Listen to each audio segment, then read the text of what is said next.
Bismillah wa salatu wa salamu ala rasulillah wa ala alihi wa sahbihi ajma'in. Assalamu alaikum wa rahmatullahi wa barakatuh. In these few minutes, I wanted to share with you an overlooked fundamental principle of our religion. Allah Azza wa Jal says, وَاتَّقُوا اللَّهَ الَّذِي تَسَاءَلُونَ بِهِ وَالْأَرْحَامِ. Have taqwa of Allah, in whose name you ask each other for things. And then he adds وَالْأَرْحَامَ, which actually means have taqwa, meaning be cautious, be aware of, have a sense of awe towards the wombs. Now, what in the world does that mean? That means that anything that has to do with the womb, we have to have respect for. That is why we have such great respect in Islam for our mothers and all of our family relationships. But the relationship of the womb began with marriage, like Adam alayhi salam. That's why the beginning of this ayah is Ya ayyuhan nas ittaqu rabbakum alladhi khalaqakum min nafsin wahida. Have taqwa of your master who created you from a single nafs, wa khalaqa minha zawjaha, and he created a spouse from that same nafs. So the ayah actually began talking about marriage, and that's why this ayah is used in the khutbah of marriage by the Prophet ﷺ, and pretty much any nikah you attend, you'll hear this ayah being recited. So the point I wanted to highlight is that relationship is sacred. The relationship between a husband and wife is sacred. It's something very powerful. Actually, Allah says, وَأَخَذْنَا مِنْكُمْ مِيثَاقًا غَلِيظًا. Powerful language in the same surah. These women have taken from you, he's talking to the husbands, they have taken from you a very, very heavy, serious, strong contract. Right? And it's incredible language because you think that the control in marriage is entirely in the hands of men, right? So the men have signed on to marry these women. But actually, أخذنا, not أخذتم منكن, that you took a contract from them. No, they have taken a contract from you. They have made you liable. And what that means is that they were the ones making the decision. أخذنا منكم ميثاقا غليظا suggests that they had a direct hand in choosing you as a husband, and then even in the negotiations of the mahar and all of the terms of your contract, meaning the marriage contract. I bring this up because in many Muslim cultures, unfortunately, this principle of giving women the choice to marry who they want is being stripped from them. Parents think that they know best and their children don't know anything. So I'm going to get my daughter to marry whoever I think is right for her. Whether she likes this person or not, if she says no, then she's being stupid. Then if I just yell at her enough and embarrass her enough, then she'll just cave in because she doesn't understand. And this idea of not giving our daughters the ability to make that decision for themselves, or think about it at least for themselves, without the psychological pressures that we unduly put on them. Some of our elders do this, and it's a very common practice, especially in the Indo-Pak subcontinent and other places in the Muslim world. A proposal comes through and they say, well, you're so fat and you're so ugly and you're so short. Who's going to marry you anyway? This guy came along. At least you're lucky to even have a proposal. Just marry him and get it over with. Get off of our show. And it's not really that they care about her happiness. A lot of times it makes it seem like they just want to get rid of her because it's a burden on their shoulders that they have this unmarried daughter and she's getting older and older and older, right? So just anything that comes along, let's just meet certain superficial requirements and get her married off, And this has become a crisis situation. Many young women are getting married to men that they don't want to marry. And sometimes vice versa. Even men are being forced to marry their cousin or somebody from back home, or somebody that they're not interested in marrying.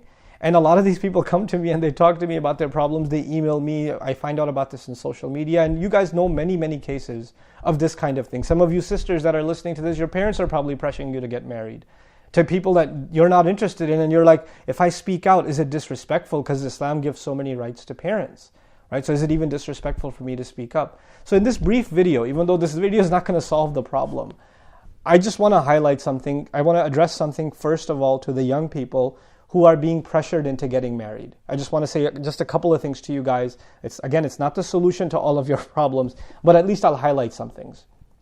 First and foremost, the relationship you're getting into, you don't go into a marriage thinking you're going to get divorced. You go into a marriage because this is going to be the next half of your life. This is a lifelong commitment. This is the next 50, 60 years of your life. It's not a light decision. A lot of times all you think about is the marriage ceremony, the party, making your parents happy. That's right now. What about 10 years from now, 15 years from now, 20 years from now? Because this one decision decides the direction of the rest of your life. So if there was one time where you speak out and say your opinion and take a stand, with all due respect, this is the time. You're not being disrespectful. This is a right Allah gave you. This is a serious decision, which has to do with your life, not your parents' life more than it has to do with yours. Of course, you should be making a wise decision on who you marry and what kind of person they should be, and your parents should have a say in that. But if your parents don't have exclusive say, the dominant say is actually yours. And subhanAllah, and even the ayah, وَأَخَذْنَا مِنْكُمْ, they've taken from you. The women have taken from you.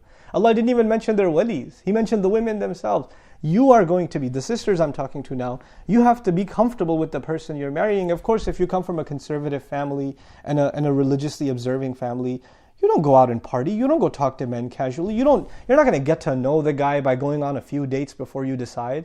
Of course, you're not going to be comfortable entirely with marriage because it's a new thing in your life, but at least you're going to have some level of comfort with the idea. You're going to be, okay, you know what, this seems like a good person. To my side, as best as I can find out within the realm of Sharia, this seems to be a good person. I think this is a good match for me. Allahu A'lam if it's the best match, and sometimes people get married and they get divorced. This even happened with Sahaba. But we do our due diligence, right? You have to be happy going in. You shouldn't be settling in a relationship going in. The same is true of guys. Guys, speak up. And, let your opinion be heard. That doesn't mean you're being disrespectful, unless you're being disrespectful in the way you say it. See, disrespect is not about what you say. A lot of times what you say is legitimate. It's your right. You have the right to say something. But how you choose to say it, the tone you choose to use, all of these things matter. So be wise in how you bring this up to your elders. To the elders, I'd like to say that if your children are 24, 25, even 22, 23 years old, they're way over adults. And if they come to you saying, I want to marry this girl, or I want to marry this man, then first of all, and you're living in the West, let me add one more condition here. If you're living in the West, then try to understand something. They would not have brought this proposal up if they weren't serious. Second of all, they're not children anymore. You can call them children when they're 85 years old and you're 150. It won't matter. They're not children anymore. They're adults. And this is not a kid going to a toy shop saying, I want to buy that toy, but get me an Iron Man action figure. And so you just yell at them and say, no, that's not for you. Buy the Ninja Turtles instead. No. This is not the purchase of a toy. This is a life decision. And these young people, you should discuss this decision with them. But for a lot of you parents, when they bring up a proposal, you're like, no way. Are you kidding me? And it becomes a matter of pride that your child chose a person, not you. Look, you brought them into a Western society.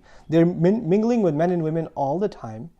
The fact that they may have found somebody, maybe not in the most acceptable means Islamically, but it's already happened. They already like somebody. They're already interested in marrying someone. And you shut them down and you say, no way, this will never happen. This is a matter of our pride. This is a matter of our religion. Well, there are so many other matters of your religion where you ignore to teach them properly, where you ignore to provide them a healthy environment. And now you're getting angry at them for, making a choice or even suggesting a choice. At least consider the choice. Become more open-minded about the possibilities. The world around you has changed. The way you got married, the way even, my parents got married is a different time. Those norms, those standards, cultural standards have changed. The world around us has changed, So we have to be open to the choices that our children are making. Look, if you're sending your son to college, you have enough trust in him to send him to college, to let him work in a non-Muslim society. If you're sending your daughter to school and she's getting an education in a non-Muslim society, you trust her enough to send her out into a cruel, corrupt world, and to survive and uphold her values. So then you have to trust her enough with her decision. At least enough to consider her decision. Even if you don't like the choice at first, at least to consider that decision. So be a little more open-minded about this discussion and control the tempers. No, there's no need for overly dramatic language. There's no need for, oh my God, all of my dreams have shattered and you're no longer my son and all of this stuff. Just take it easy. Take it easy. Everybody needs to be able to say how they feel. In many Muslim cultures, parents don't open up. They only open up when it's too late. And children don't say anything because they're too afraid of what their parents might think. We need to change that culture. We need to have a culture of open, honest, and yet at the same time respectful communication. The last point I'd like to make is the principles of our religion of how men and women should interact. They're timeless principles. But social realities change. Our principles don't change. Social realities change. So the cultural values we've had all along, they may or may not apply anymore. The religious values apply, absolutely. But a lot of times what you think is religious actually isn't religious at all. It's just your cultural comfort zone. You're just comfortable doing things a certain way and you think it worked for you, so it should work for your children, and it just may not be the case. So I pray that this at least becomes a healthy conversation inside the Muslim family that can lead to, inshallah, better decisions for ourselves, our sons, our daughters, and that they end up in happy marriages. I pray even that the way in which men and women come together and get to know each other is a halal way, is an acceptable way to Allah Azza wa Jal, and that they don't end up making decisions based on just raw emotions and just overexcitement, that Allah Azza wa Jal gives us maturity, calmness, coolness, and more than anything else, His blessings in making one of the most important decisions of our lives, half of our religion. Barakallahu li wa lakum. Wassalamu alaikum wa rahmatullahi wa barakatuh.